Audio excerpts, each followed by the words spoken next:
ইন্নাল হামদুলিল্লাহ ওয়াসসালাতু ওয়াসসালামু আলা রাসূলিল্লাহ।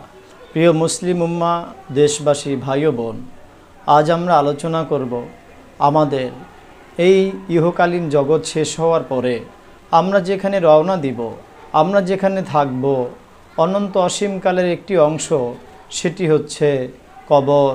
রাসূলুল্লাহ সাল্লাল্লাহু আলাইহি ওয়াসাল্লাম ইরশাদ করেন, আল কবরু রাউযাতুম মির রিয়াজিল জান্নাহ আও হুফরাতুম মিন হুফারিন নার।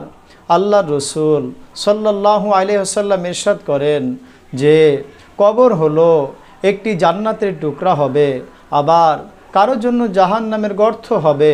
প্রিয় মুসলিম উম্মা, দেশবাসী, ভাই ও বোন, আমি একটু চিন্তা করি, আমার সেই কবরটা কি জান্নাতের টুকরো হবে নাকি জাহান্নামের গর্ত হবে?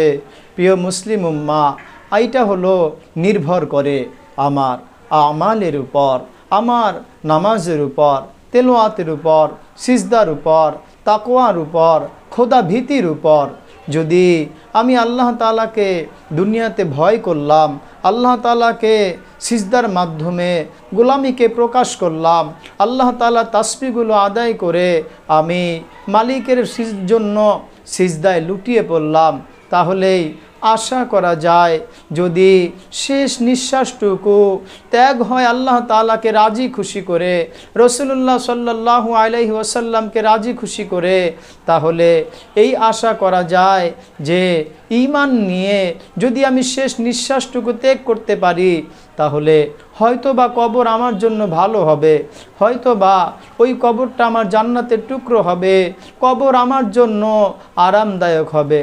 প্রিয় মুসলিম উম্মা, দেশবাসী, যদি এগেইনস্টে বিপরীত হয়ে যায়, হিতে বিপরীত হয়, আমি যদি মহান মালিকের হুকুমগুলো এখনও আদায় না করি, আমি যদি রাসূলুল্লাহ সাল্লাল্লাহু আলাইহি ওয়াসাল্লামের সুন্নত অনুযায়ী জিন্দেগি যাপন না করি, তাহলে আমার দুঃখের আর সীমা থাকবে না। প্রিয় মুসলিম উম্মা, দেশবাসী, যেই হাত, যেই পা, যেই শরীর, যেই বডিটাকে আমি এত আদর যত্ন করে লালিত পালিত করছি, যেই বডিটাকে আমি কত সুন্দর আদর যত্ন করে এত সুন্দর করে পরিমার্জিত করে রাখছি, পোশাক আশাক সব কিছুকে আমি পরিপাটি করে রাখছি, কিন্তু এই পোশাকের উপরে ময়লা লাগলে সাথে সাথে সেই ময়লাগুলোকে দূর করে ফেলি অথবা পোশাকটাকে পাল্টে ফেলি।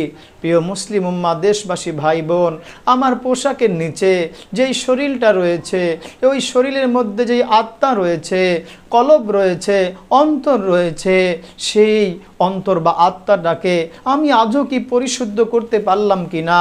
আল্লাহ তাআলা পবিত্র কালামুল্লাহ শরীফ ইরশাদ করেন, কদ আফলাহা মান যাক্কাহা ওয়া কদ খাবা মান দাসসাহা। মহান আল্লাহ তাআলা কোরআনের অসংখ্য অগণিত জায়গায় আত্মার কথা বলেছেন, পবিত্র করার কথা বলেছেন। রাসূলুল্লাহ সাল্লাল্লাহু আলাইহি ওয়াসাল্লাম ইরশাদ করেন, প্রত্যেকটা জিনিস সেটাকে পরিষ্কার করার জন্য, শুদ্ধ করার জন্য যন্ত্র রয়েছে, আর আত্মাকে পবিত্র করার যন্ত্র হলো মহান আল্লাহ তাআলার জিকির। রাসূলুল্লাহ সাল্লাল্লাহু আলাইহি ওয়াসাল্লাম আরও ইরশাদ করেন, যেই ব্যক্তি জিকিরে অভ্যস্ত হবে, অযথা বেহুদা কথাবার্তা বলবে না, সে যদি জিকিরে অভ্যস্ত হয়, তাহলে মৃত্যুর সময় যদি ঈমান নিয়ে কবরে যেতে পারে, হাসরের ময়দানে যেই ব্যক্তি দুনিয়াতে জিকিরে অভ্যস্ত থাকবে, হাসরের ময়দানে যখন সকলেই পেরেশান থাকবে, সকলেই হতাশ থাকবে, ঠিক ওই মুহূর্তে যেই ব্যক্তি হাঁটতে বসতে, হাটে মাঠে ঘাটে ঘরে বাহিরে, উঠা অবস্থায় বসা অবস্থায়, ফ্যাক্টরিতে, সব জায়গায় মহান আল্লাহ তাআলার জিকিরে সিক্ত থাকতো, জিহ্বাকে তিনি জিকির দ্বারা সিক্ত রাখত, হাসরের ময়দানে ওই ব্যক্তিগণ কাল কিয়ামতের দিন হাসতে হাসতে জান্নাতে চলে যাবেন। সুবহানাল্লাহি ওয়া বিহামদিহি। প্রিয় মুসলিম উম্মাহ, দেশবাসী, আসুন আমরা সেই কবরের দিকে লক্ষ্য করে আমরা আখিরাতকে সুন্দর করি, কবরটাকে জান্নাতের টুকরো কী করে হয় সেই চেষ্টা করি, ফিকির করি। মহান আল্লাহ তাআলা আমাদের প্রত্যেকটা মুসলিম উম্মাকে আখিরাতের ফিকির, কবরের ফিকির এবং মহান আল্লাহ তাআলার জাহান্নামের ভয়, জান্নাতের আশা, এই বিষয়গুলো আমাদেরকে সামনে রেখে চলার তৌফিক দান করেন। আমিন ইয়া রাব্বাল আলামিন।